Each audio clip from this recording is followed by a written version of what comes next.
The Outback search for little Gus Lamont has been called off.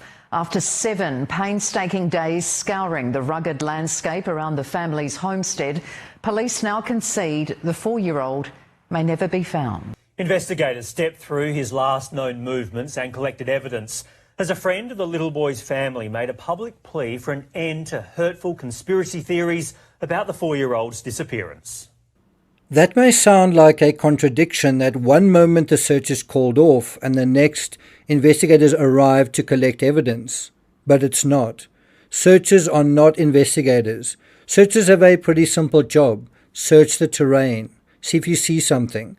They may be given a map and told which areas are designated for them to search, right? Theirs to cover. But their job isn't to think critically about what they are doing. Investigators are there to think critically. And their presence often signals an accidental scenario is now less likely, but not impossible, as we saw in the Jay Slater disappearance.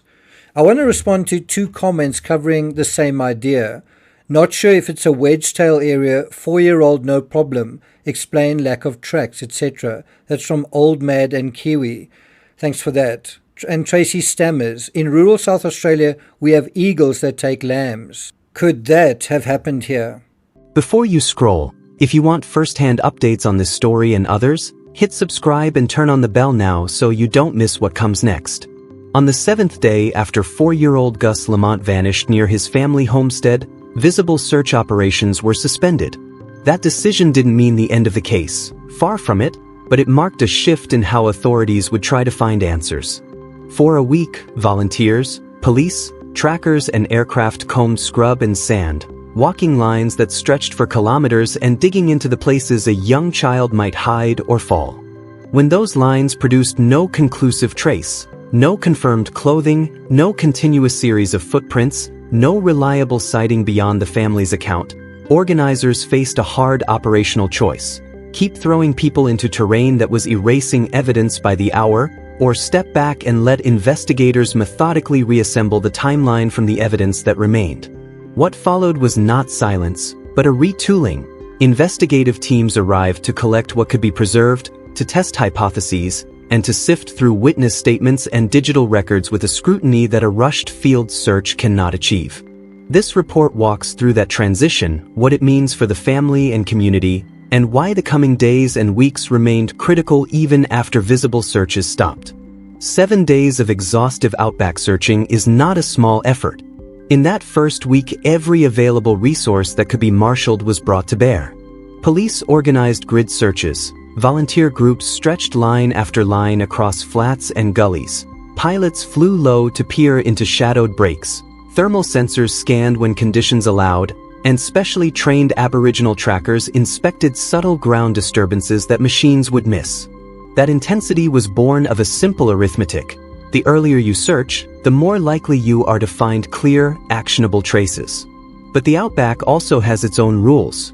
Wind lifts the fine red dust until a clear footprint softens into a smudge. Heat changes the way thermal cameras read the land. Nocturnal animals rearrange what the day leaves behind. After a week of sustained effort, the accumulation of foot traffic, vehicle movement, and natural change can paradoxically make the land less legible. Faced with that reality, search commanders sometimes choose to halt visible sweeps and shift to preservation and investigation, to gather and secure evidence, re-interview witnesses calmly, and use forensic, digital, and intelligence tools that are designed for slow, careful work.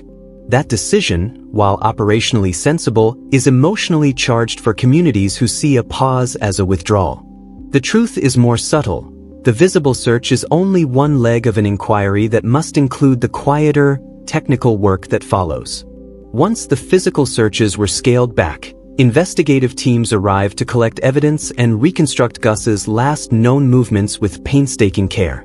That work looks very different than walking grid lines. Investigators map sequences of presence. Who saw the child and when, which adults were where, what vehicles were moving, which gates were opened, and what digital breadcrumbs, phone pings, dashcam clips, social media posts, exist that can be time-stamped and cross-checked. Forensics teams take photographed impressions, cast potential prints, and preserve any item that might later be analyzed for fibers, soil, or DNA. Detectives re-interview family members and neighbors, often asking the same questions more than once to reconcile differing memories, a necessary part of building a coherent timeline out of human recollection. Officers also start the tedious work of tracing vehicle movements, checking fuel receipts, and comparing stories with objective records.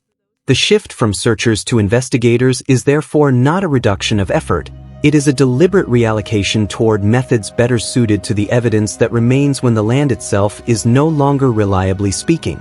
Against this backdrop of renewed, quieter work, the family and their supporters asked the public to stop harmful conspiracy talk. A family friend publicly pleaded for community restraint and compassion, saying that speculation and malicious rumors were compounding the family's grief. That plea matters because missing person cases are human tragedies first and investigative puzzles second. Families need privacy to grieve and cooperate without the pressure of rumor mills. Conspiracy theories spread quickly online and in small towns alike. They divert attention and resources, prompt waves of false leads that investigators must debunk, and impose further trauma on people already living through fear and confusion. Requests to stop hurtful conspiracy theories are not attempts to silence curiosity. They are appeals to focus energy on verifiable contributions, timed photos, dashcam footage, and odd vehicle sighting, instead of amplifying speculation that accomplishes nothing but pain.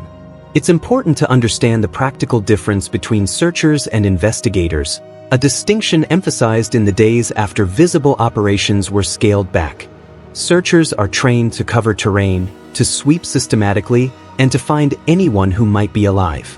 Their tools are endurance, numbers, and local knowledge. Investigators, by contrast, analyze evidence, reconstruct behavioral patterns, and test competing scenarios. The transition between the two is tactical. Once the search for immediate rescue becomes unlikely to yield a live recovery, investigators take precedent because they can preserve evidence and pursue lines of inquiry, vehicle logs, social relationships, digital timestamps that walking grids cannot uncover. Both roles are essential and complementary. One acts to keep the person alive if possible, the other to recover truth when time and the environment make immediate discovery less probable. Among the theories that circulated early on, one that repeated in social feeds and comment threads involved the wedge-tailed eagle. The idea that a large raptor could snatch a child is dramatic and visceral, and it has historical precedence in folklore and highly publicized anecdotal accounts. Authorities and experienced trackers, however, treated the theory with skepticism. Wedge-tailed eagles are large birds and opportunistic feeders, but the logistics of a raptor carrying a human child a significant distance without leaving physical signs is highly implausible. Animal predation explanations are not dismissed out of hand. Investigators look for torn clothing, blood, drag marks, disturbed vegetation, and other predictable signatures of an attack. In the absence of such physical markers, predator theories remain speculative. That said, because people want explanations, predators become a readily shareable narrative, quick to spread on social media and in community rumor, even when expert assessment de-emphasizes their likelihood. Viral footage and reports that compared this disappearance to past eagle child snatching incidents added fuel to the debate. When a piece of video or an eyewitness account goes viral, it can prompt immediate public reaction and pressure on police to confirm or deny sensational claims. Police, mindful of both public concern and the need for accuracy, tend to respond cautiously. Each viral claim is checked against known behavior, evidence gathered at the scene, and biological likelihood. In several noted episodes around Australia and globally, dramatic footage was later found to be misleading or context-free. Investigators therefore insisted on paring viral claims down to verifiable facts, urging the public to hand over any footage with timestamps rather than share it widely in a way that could mislead. Viral material can be valuable if time-stamped, sourced, and verified, but when it is not, it becomes noise that complicates the investigative picture.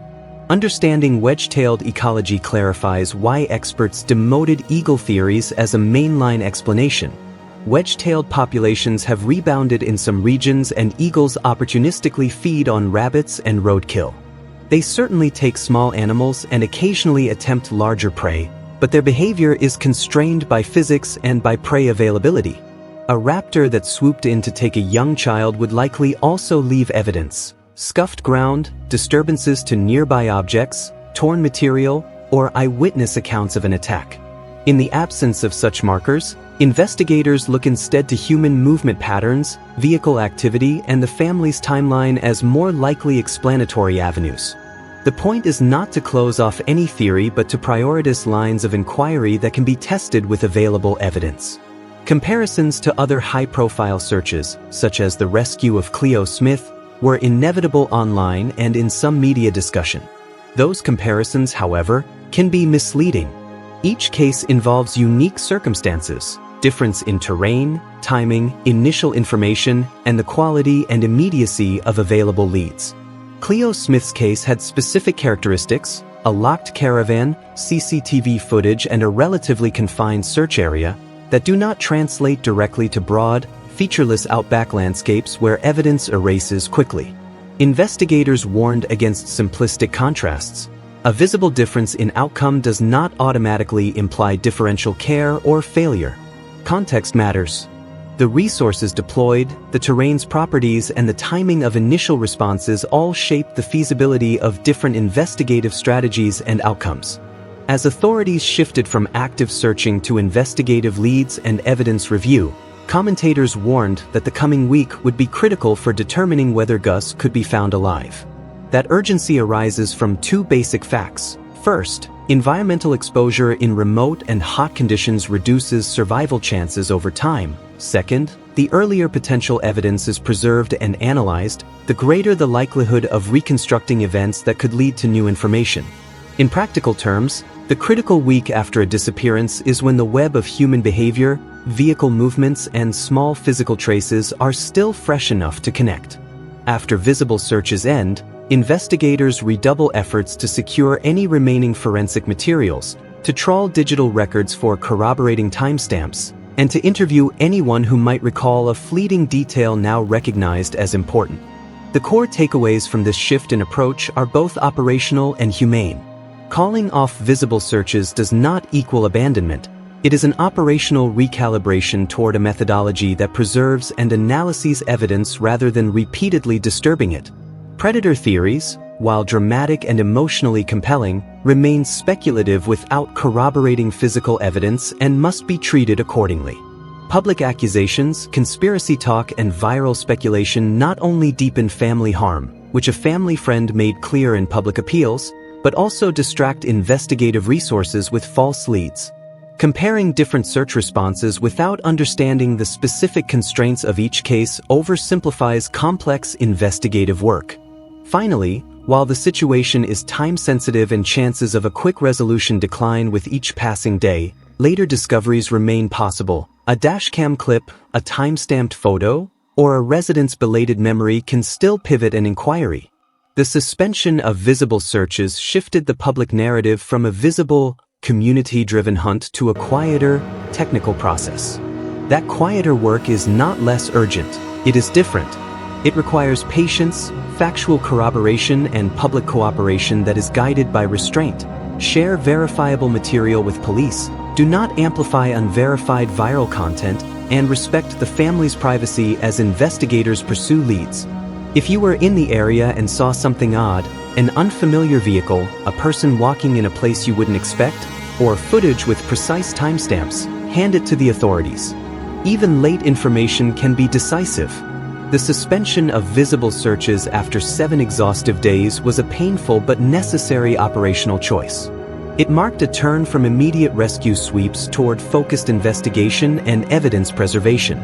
That shift underlines several truths. The Outback erases traces fast. Sensational predator theories need corroborating evidence to move from rumor to credible hypothesis, and public cooperation matters most when it is disciplined and factual.